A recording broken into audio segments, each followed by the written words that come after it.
We had to be here at dawn because it's the entrance of a bazaar, so we had to come before it gets crowded and before we get kicked out. So we got a little window. Alright, Mark? He's totally fine, but it looked really bad.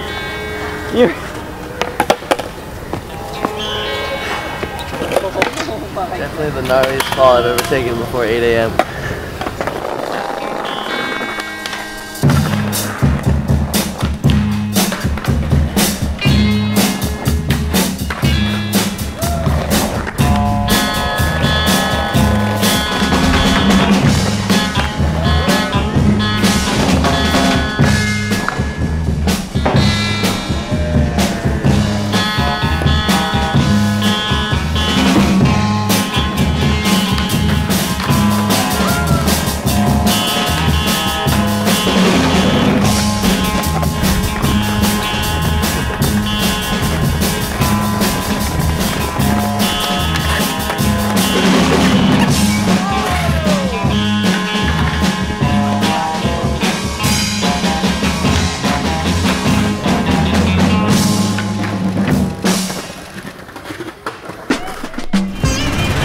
Nice sweater.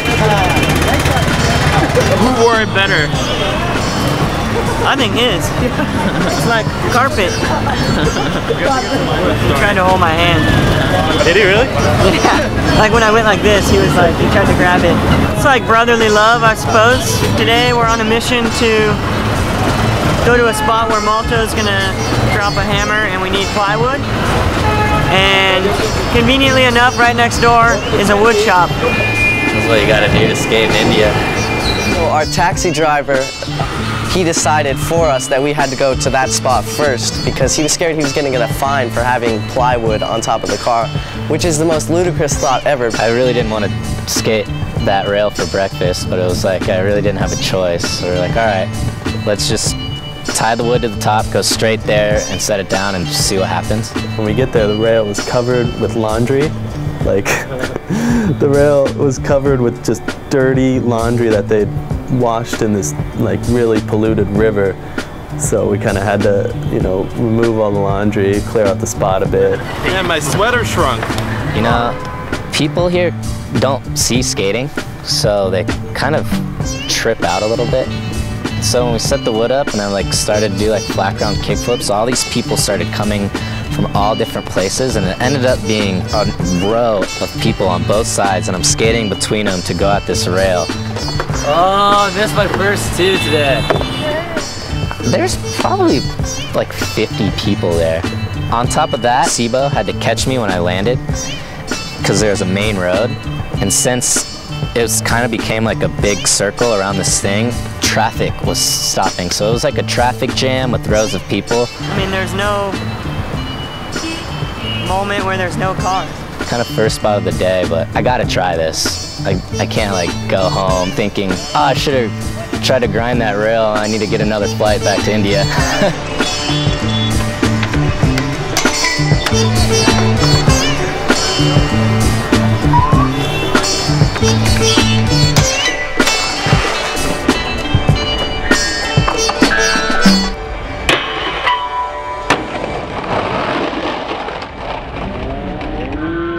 Delhi was like our first part of the skate trip, and then after that, go see the Taj Mahal, and then go to this Kumbh Mela festival.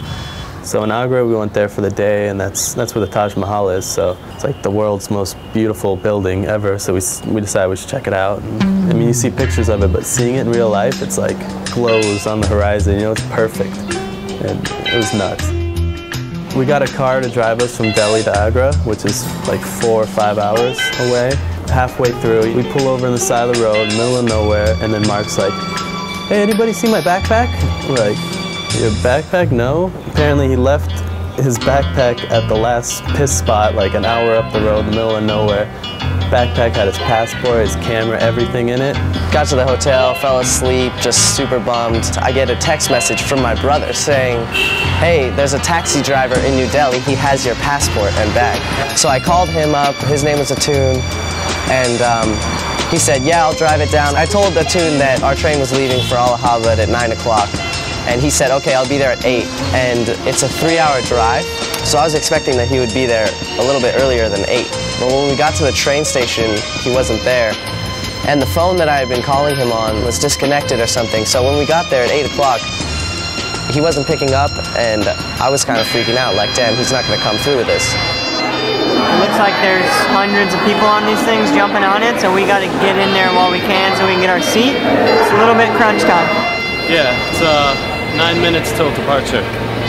Mark is somewhere waiting for someone to bring his lost passport. And Potentially running. there he is, yes, Mark! Woo! He didn't get his passport. It's not there. This is 10 minutes before we leave. And so I get in, just thankful that I'm on this train, you know? And Nestor says, like, hey man, maybe you should stand on the platform. Maybe he's gonna make a last-minute reconnaissance, you know? I was sure that there was no way he was coming, you know? We had like a minute left. What time does the train leave? This one.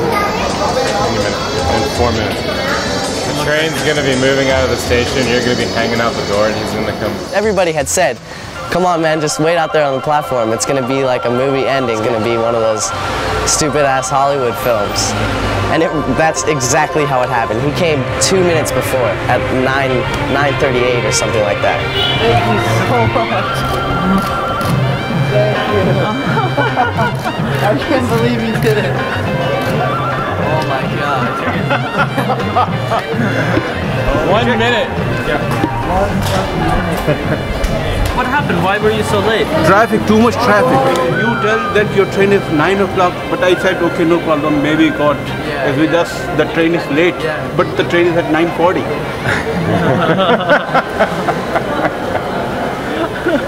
Oh my god. Always remember, you know.